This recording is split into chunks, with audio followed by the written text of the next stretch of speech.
हमारा पिताजी के गजबे अदाबा और नाजी करे खुद के दुल्हनिया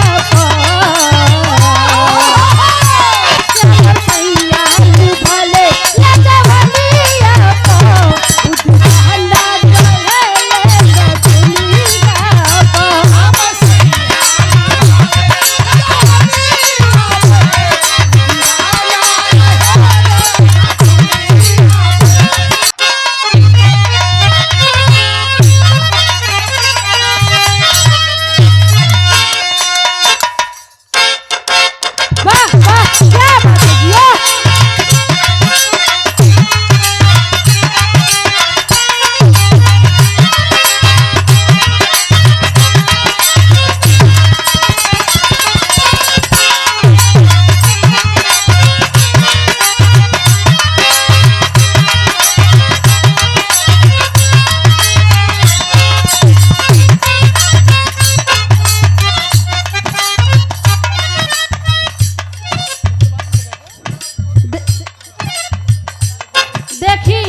अपने आदमी के तारीफ करती है। कैसे हो कहती है कैसे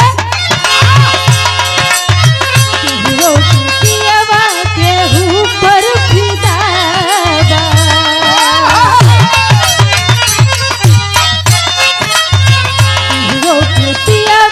केहू पर फिदा हमारा पिताजी के गजबे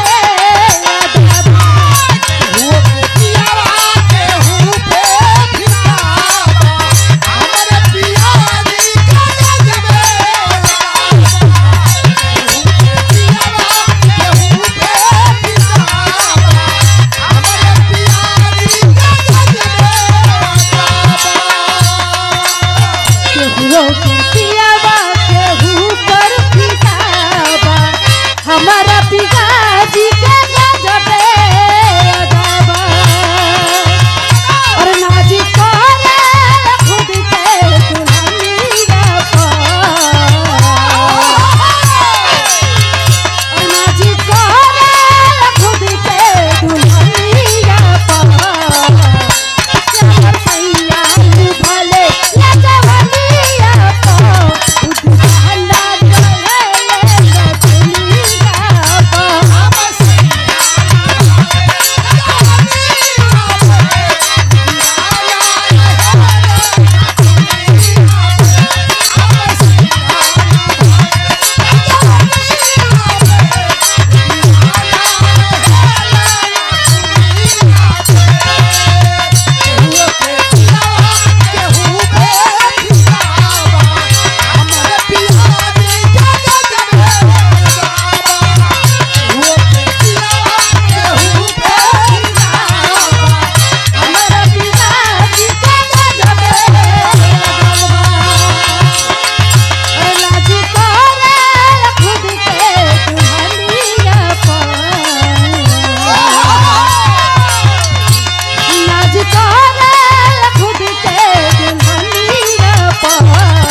आदमी से एकदम तंग हो गल दिया।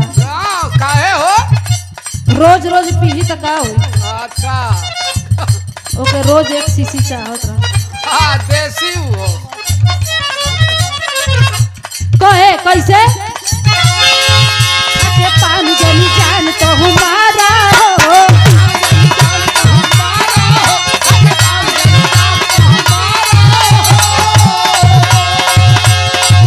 अभियो से रहन सुधार हो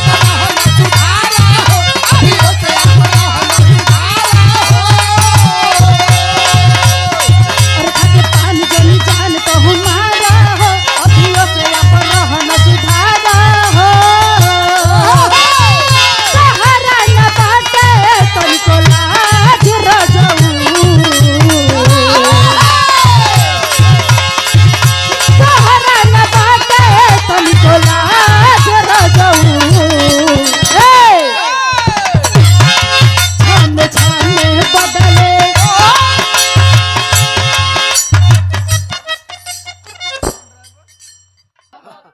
केदार भाई हो। और ये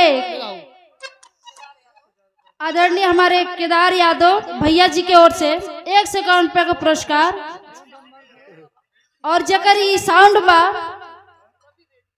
रवि रेडियो भैया जी के चरणों में प्रणाम बा। रवि रेडियो केदार दीक्षित भैया के ओर से केदार यादव भैया के ओर से 100 रुपया का पुरस्कार चला। सब भैया के प्रणाम बा।